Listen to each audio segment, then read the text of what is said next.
Hello and welcome to Non-Stop Wrestling Chat. My name is Barry and this is your Smackdown review. Guys, before we get into today's show, don't forget to hit like, subscribe and that wee beautiful notification bell. All your support means a bunch to me, guys. Tonight at 8 PM over on YouTube. So here, if you're watching the video, if you're listening on the mic, which is here, you go to YouTube. The podcast will be uploaded. So we're going to be having Neil the Thrill Harper, 8 PM my time in Scotland, so you can work that out in Google. But hit that notification bell and it'll let you know on YouTube, so that'll be pretty cool. I hope you enjoy it, and let's get into today's review. So we open with Roman and Heyman. We also have Price joining them kind of along the way. This was an awesome opening segment, guys. Roman and Heyman are killing it at the moment. Everything they kind of do and touch is just great. This was a great opening segment. Then we get a women's tag team championship bout, which was Asuka and Charlotte Flair versus the Riot Squad with Billie Kay. So Asuka and Charlotte picked up the win here. 2 stars, guys. It was nothing special. Ironically, it was probably one of the better kind of matches of the night, well, one of the longer matches of the night. So I wish they were doing something with Billie Kay.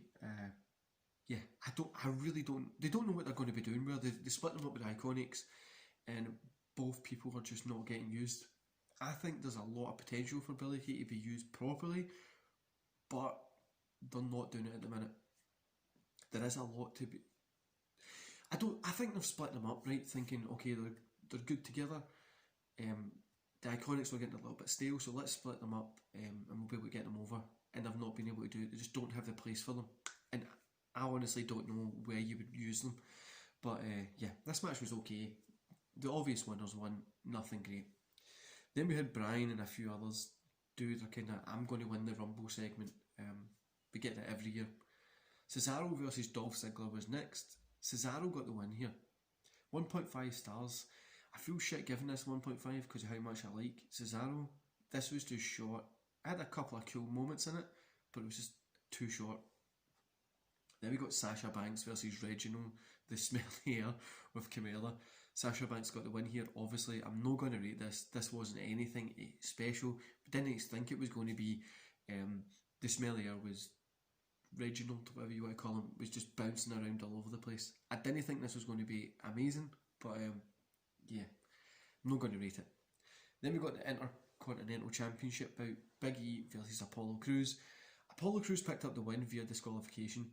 So I'm not rating this because there's a little bit more story than anything. I know they're here setting up for something bigger, but I really wish they would have gave these guys a little bit of time, even if they ended it in a disqualification, but give it a longer bit of time. Then Kevin Owens cuts one hell of a video package, tying up the loose ends in the story, talking about why he isn't there at the moment. Really, really good. Then we get Dominic Mysterio versus King Corbin. King Corbin picked up the win here. 1 star, guys. The best thing, it was short. That's the most I can give here. This Rey Mysterio and Dominic stuff is... I hope they do something better with it. I really, really do. I hope they do something better with it. Heyman and Price were meant to be coming up next, but when Heyman's heading to the ring, he slips on the ring steps and hurts his knee. So then he says, well, the card is subject to change, and he calls out Roman Reigns. So we get Adam Price versus Roman Reigns. It's a no contest, guys, but what happens is Kevin Owens attacks Roman, Kevin Owens has got a hoodie and stuff on it, attacks Roman Reigns. They go through the kind of the motions back and forth. Then Owens put Reigns through the announce table, which was really, really cool. An awesome segment and a really strong segment to end the show, and it's got me hyped for the Rumble match. Overall, guys, 2.5 stars. 2 stars. I'm taking the half off it. Nothing really done anything for me tonight. Without Roman, if you took out the Roman, Owens, Heyman, Price kind of stuff from the show, there would have been nothing there. Really would have been nothing there at all. I did SmackDown without those guys. Really shows how much Owens, Roman, Heyman, Price now as well are just making this show watchable. SmackDown at the moment has become the Roman versus Owens show. And the thing that I'm thinking is, are they going to end this at the Rumble? Or are they going to keep the Owens segment running on longer? So for instance, are they going to keep it running on to WrestleMania? What are we going to see? Are they going to make it a long feud? Because who's next? Who's Roman going to work with next? Is it going to be Bryan? Is it going to be... is it going to be a Bryan? Is it going to be Cesaro?